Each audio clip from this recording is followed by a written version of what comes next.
It's good that this informal style of the discussions is being held at Hyderabad House. Is a new format, and I think it's quite effective. But actually, what I was saying was that President Putin has himself said at another occasion that he's prepared, Russia is prepared to take the products, buy more products from India in trade based on what India is losing out on exports to America. Now, this is an important point because I think the trade talks, the exchanges that India's exports to USA must go up beyond the paltry $5 billion a year. This is a very important aspect of the talks that are going to take place. And there's great potential for that in terms of India's export of seafood, IT products, pharmaceuticals, textiles, and ready-made garments. The Russian market is very sophisticated, and there is tremendous scope for these exports if we get access to the Russian market. So I think that this would be a great outcome of the visit, and President Putin is fully understanding of the difficulties that India is facing because of the tariffs that America has imposed, 25% extra, a discriminatory 25% because it's not been imposed in any other country. China buys much more oil from Russia, no tariffs, no extra tariffs from America. European Union has been buying oil and petroleum and energy products from Russia, no special tariff on them. So I think that this is an important point in the trade talks between India and USA as well, that they cannot expect to have a bilateral trade agreement if they are not prepared to remove this discriminatory tariff on India. It's very good that President Putin has recognized this and referred to it and not tried to sweep it under the carpet. That is why Prime Minister Modi has said that President Putin is a pakka mitra, true friend, good friend. General Soy, how important is Arctic cooperation for India? And I'm asking a very specific question because I think Russia and perhaps America, only these are the two countries which have full-fledged Arctic expeditionary forces, not only in terms of ships that can operate through the year. Everyone knows that Arctic is melting. That's the worst part.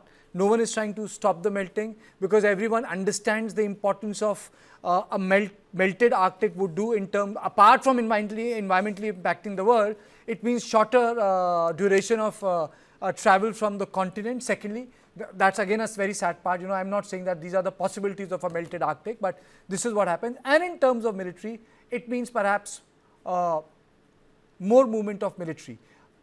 So India, in context of this Arctic cooperation, why is it important for us? We don't have a boundary at Arctic. Yeah, in fact, Karthikeya, absolutely right, because the reloss agreement, which was signed in February and has been ratified by Duma now. So people were thinking that it is only beneficial for Russia that they are getting a foothold in Indian Ocean.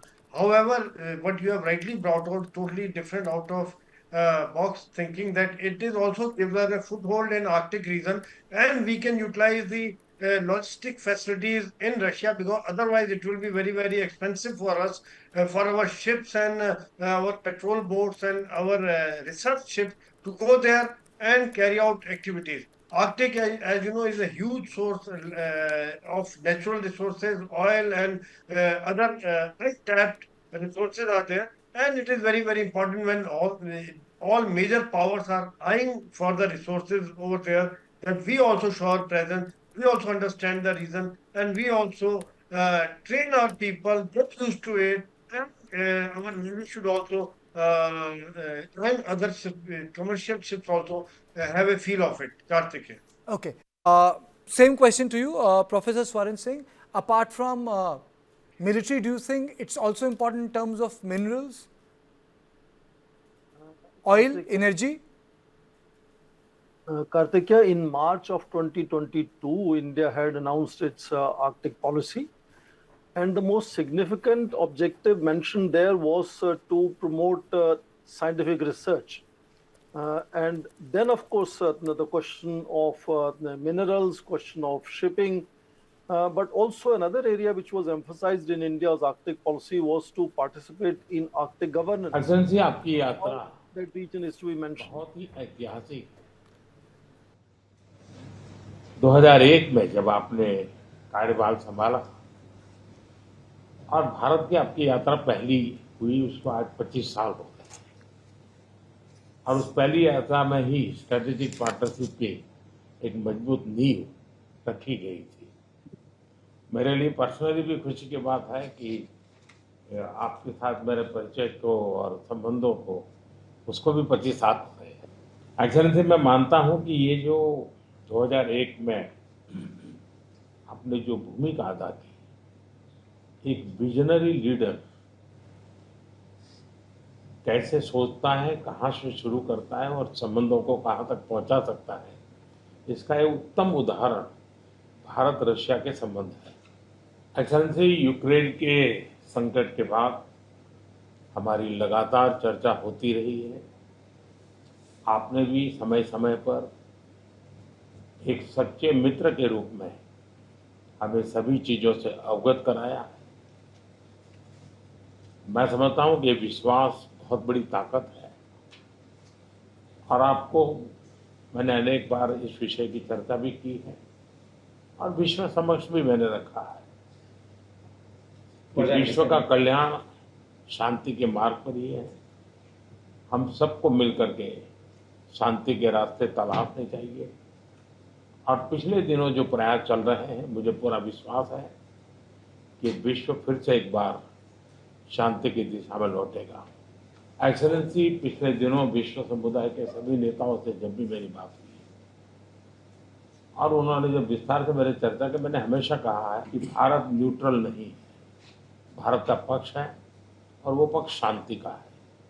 हम शांति के हर प्रयासों का समर्थन करते हैं और हम शांति के हर प्रयासों के साथ कंधे से कंधा मिला करके खड़े हैं। पूरे विश्व ने कोविड से लेकर के अब तक कई संकटों से गुजरा है। हम आशा करते हैं कि बहुत ही जल्द विश्व को चिंताओं से मुक्ति मिलेगी और एक सही दिशा में प्रगति के राह पर विश्व समुदाय को एक नई आशा पैदा होगी। एक्सेलेंसी, मुझे पूरा भरोसा है कि आज दिन भर हम अनेक विषयों पर चर्चा करने वाले हैं। भारत और रशिया के आर्थिक संबंधों का अधिक विस्तार हो, हम नई नई ऊंचाइयों को प्राप्त करें, ऐसे बहुत ही आशावादी आउटकम के साथ हम हमारी इस मीटिंग को आगे बढ़ाएंगे, ये मेरा पूरा विश्वास है। माय फ्रेंड, मैं फिर से एक बार आपका फिर से बहुत बहुत स्वागत करता हूँ